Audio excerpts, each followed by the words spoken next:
మరోసారి హైదరాబాద్లో డ్రగ్స్ కలకలం రేగింది. టాలీవుడ్ హీరోయిన్ రకుల్ ప్రీత్ సింగ్ సోదరుడు అమన్ ప్రీత్ సింగ్ ను పోలీసులు అరెస్ట్ చేశారు. అతను డ్రగ్స్ కొనుగోలు చేస్తుండగా రెడ్ హ్యాండెడ్ గా పోలీసులు పట్టుకున్నారు.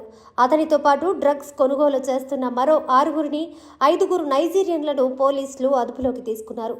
నార్కోటిక్ బ్యూరో ఎస్ఓటీ రాజేంద్రనగర్ పోలీసులు ఉమ్మడిగా జరిపిన ఆపరేషన్లో వీరంతా పట్టుబడ్డారు.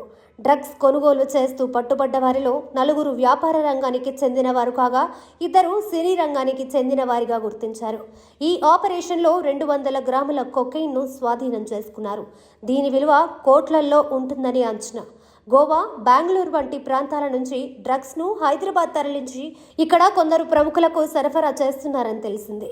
హైదరాబాద్లో ఎవరెవరికి డ్రగ్స్ సరఫరా చేస్తున్నారనే ప్రచారాన్ని పట్టుబడ్డ నైజీరియన్ల నుంచి రాబట్టే ప్రయత్నం చేస్తున్నారు పోలీసులు. అయితే దానికి సంబంధించి ఎటువంటి సమాచారాన్ని పోలీసులు ప్రకటించడం లేదు. ఎందుకంటే దానివల్ల మరికొందరు నిందితులు తప్పించుకునే అవకాశం ఉంది కాబట్టి ప్రస్తుతం విచారిస్తున్నామని మాత్రమే చెబుతున్నారు. ఇదిలా ఉంటే అమన్ ప్రీత్ సింగ్ అరెస్ట్ కావడంతో ఇప్పుడు అందరి దృష్టి రకుల్ ప్రీత్ పై పడింది. ఎందుకంటే గతంలో కూడా డ్రగ్స్ వ్యవహారంలో విచారణ ఎదుర్కొన్న రకుల్ పేరు మరోసారి వార్తల్లోకి ఎక్కింది. ఈ విషయంలో మరికొన్ని వివరాలు రాబట్టేందుకు రకుల్ కోసం మీడియా ప్రయత్నిస్తోంది. కానీ ఆమె అందుబాటులోకి రావడం లేదు. ప్రస్తుతం ఆమె ఎక్కడ ఉంది అనే సమాచారం కూడా తెలియడం లేదు అంటున్నారు. ఇటీవలే రేవ్ పార్టీ విషయంలో టాలీవుడ్ నటి హేమపై ఆరోపణలు వచ్చిన విషయం తెలిసిందే.